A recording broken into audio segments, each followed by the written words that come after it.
Hello guys! Welcome back again dito sa aking YouTube channel. So for today's video, i-share ko sa inyo guys kung paano ako mag-repack ng chlorine. So diretso-diretso na tayo guys para hindi maging mahaba itong ating video. So ngayon guys, ang ginagawa ko ay nagre-repack ako ng chlorine. So naubusan kami ng chlorine kasi walang stock lagi doon sa aking binibilhan. Pero ayan, pumunta kami sa ibang tindahan. So nakabili kami guys ng 1 kilo. So tagwa 1/4 ang bili namin ito. Ayan, wala silang isang pack na tag-kilo. So, tagwa 1/4 guys. So, apat na pack yung binili namin. So, yung dalawa na lang ang natira. Itong tagwa 1/4. Then, ang dalawang tagwa 1/4, nirepack ko na. Ayan, ito. So, ito guys, ang repack ko na chlorine. Ayan, so ganito kadami. So, ang bitahan ko nito ay 2 pesos. So, ganito ka-laki. Ganito ang size ng ating plastic na gamit. Ayan. So, 2x3. Ayan. Ito is 2x3 na plastic. Nabibili ko ito guys doon sa Shoppers Mart. Tag 3.50 pesos lang. So, nasa 100 pieces naman siguro ang laman nito. Wala kasing nakalagay dito sa kung ilang piraso ang laman. Ayan. So, ito 2x3. So, ito yung kanyang packing. Maliit lang. Then, ito guys. Ito yung 2 pesos ko na chlorine. Then, ito yung aking pantakal na gamit. So, ito ay so, ito guys is 1/2 tablespoon. So, ito yung aking ginamit dito sa aking tagdos na chlorine. Ayan. So, matagal na sa akin ito guys. So, gamit na gamit talaga ito sa akin. Itong mga, itong mga ganitong scoop. Ayan. So, ayan guys. So, paano ba ako dito, para ma-sealed natin? So, wala akong sealer. Ayan guys. At isi-sealed ko siya. Gamit lang ang, andun guys, nakalagay. So, kutsilyo lang at katol ang gamit ko. Hindi pa ako nakabili ng sealer, yung pang guys dito para ma-sealed talaga ng maayos.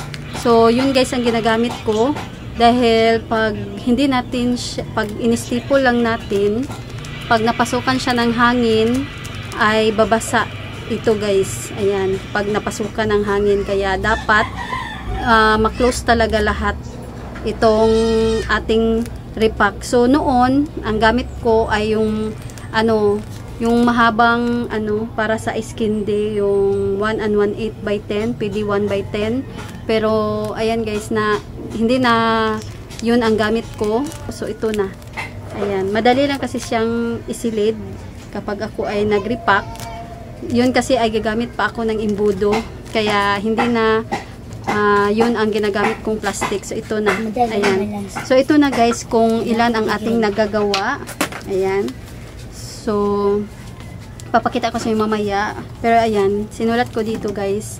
Ang puhunan ko, bawat 1/4 nito ay 25 pesos. So, 100 pesos lahat dahil 1 kilo yung aming binili.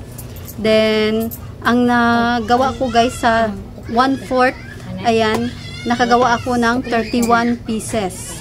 So, ita-times natin ang 31 pieces times 2 dahil 2 pesos ang aking bintahan. So, papatak guys na 62 pesos ang aking kikitain kapag nabenta lahat. Then, i-less natin sa ating puhunan na 25 pesos. So, meron akong tubo, net na tubo dito sa 1/4 na chlorine. So, papatak guys na 37 pesos ang aking tubo dito sa 1/4. So, times 4 dahil 1 kilo yung binili natin, 4 na tagwa 1/4. So, 37 times 4. So, ayan guys, papatak na 148 pesos ang tubo ko dito sa 1 kilo ng chlorine. Ayun. So, ayan guys, lagpas guys ng ating puhunan, ang ating tubo, kita dito sa ating nirepack na chlorine. Ayan. So, ganito ang ginagawa ko lagi sa aking tindahan dahil ito yung hinahanap lagi ng aking customer. So, gusto nila guys yung mga patingi-tingi lang, tag 2 pesos, ganun. So, napaka mabenta ng aking chlorine. Ayan. So, 1 kilo lang yung binili namin dahil meron talaga kaming tindahan na binibilhan ng chlorine dahil mura lang sa kanila, tag 80 plus. Nakalimutan ko yung plus, basta 80 plus. Pero ito guys ay 100 pesos sa 1 kilo ang bili namin dahil ibang tindahan ito, siguro doon din sila bumili at ayan, pinatungan lang nila ng kaunti.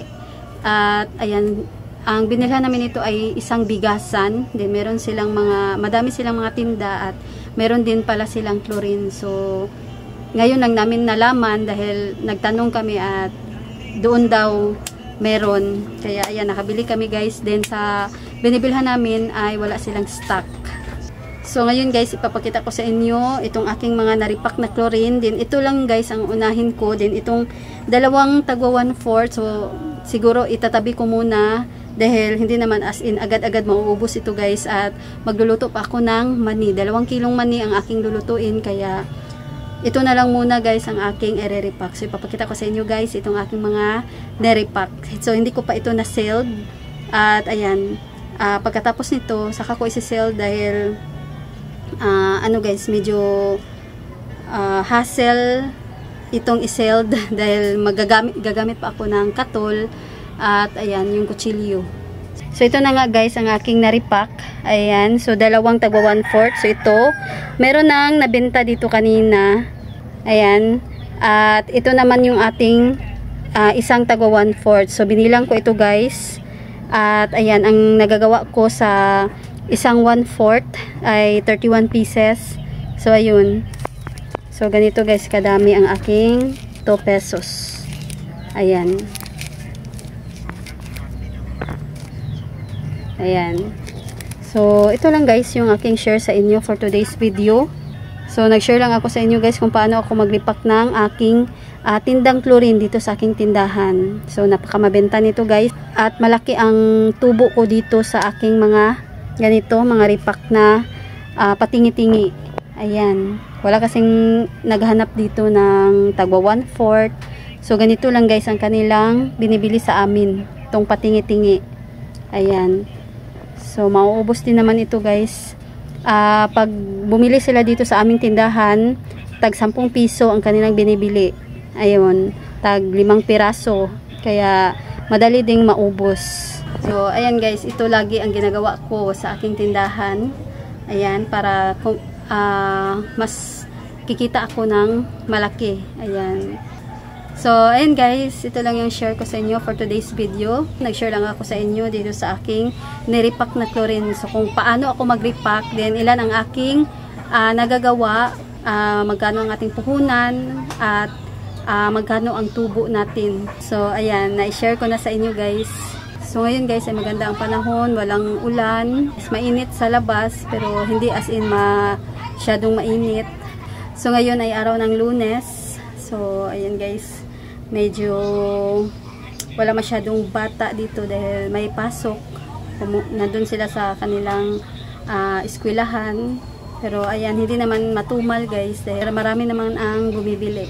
So ayan lang guys, sana ay nagustuhan niyo itong aking share for today. So ayan guys, thanks for watching.